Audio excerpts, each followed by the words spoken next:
Ok,នេះជាវីដេអូបន្ទាប់តាក់ទងមួយនឹង Vencel app ដែលគាត់ទៅលក់អីវ៉ាន់តាម Vencel អញ្ចឹងវីដេអូមុនយើងនិយាយជាមួយនឹង Vencel តាក់ទងមួយនឹងការស្នើសុំបិទថ្ងៃលក់ទៅកាន់ accountant ហើយវីដេអូមួយទៀតហ្នឹងគឺយើងផ្ញើទៅកាន់ accountant តាក់ទងមួយនឹងការដែលគាត់ត្រូវ approve ទៅលើហ្នឹងអញ្ចឹងណាឬក៏គាត់ចង់reject មិនបដិសេធទៅលើការរបាយការណ៍បិទថ្ងៃលក់ហ្នឹងអញ្ចឹងណាអញ្ចឹងដើម្បីដឹងថាតើរបាយការណ៍លក់យើងនឹងដល់កម្រិតណាគឺយើងគ្រាន់តែ refresh ក្នុង app នេះយើងគ្រាន់តែចុច refresh មក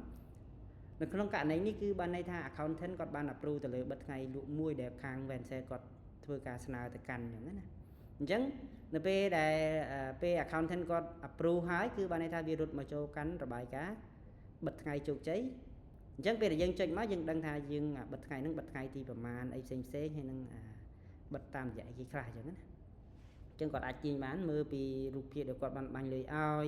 ចំនួនអីវ៉ាន់ដែលគាត់លក់បានចំនួនសរុបដែលគាត់លក់ stock របស់គាត់លេខប្រមាណអញ្ចឹងណាអញ្ចឹងនេះជារបាយការណ៍នេះគឺជារបៀបក្នុងការដែលមើលរបាយការណ៍លក់របស់យើងហ្នឹងបិទថ្ងៃលក់របស់យើងហ្នឹងជោគជ័យឬក៏មិនជោគជ័យអញ្ចឹងណាហើយនឹងបន្ទាប់មួយទៀតគឺយើងមើលទៅលើ stock របស់យើងដដែលវីដេអូនេះយើងនឹង detail អំពី stock ឲ្យតែយើងមើល stock របៀបម៉េចអញ្ចឹងពេលដែលយើងចុចទៅលើ stock យើងនឹងឃើញព័ត៌មាននឹងដដែលប៉ុន្តែយើងអាចមកមើលបានតទៅមួយនឹងផលិតផលលក់ក្នុង stock នេះបានន័យថាយើងលក់ប្រហែលលក់បានអីគេខ្លះបានន័យថាពីវីដេអូមុនខ្ញុំបានបង្ហាញអំពីការលក់យើងគឺយើងមានលក់គ្រាប់តូចកញ្ចប់ហ្នឹងគឺ5កញ្ចប់ហើយនឹង2ខ្សែអញ្ចឹងវាមាននៅកន្លែងនេះគឺជាចំនួន stock ដែលនៅសល់អញ្ចឹងការយកដំបូងយើងយកមក10បាវប៉ុន្តែចំនួនគិតជាចំនួនរាយឬកញ្ចប់គឺ4000នេះ4000នេះបរិមាណលក់អានេះបានន័យថាយើងលក់បានប្រមាណបានន័យថាយើងលក់អស់25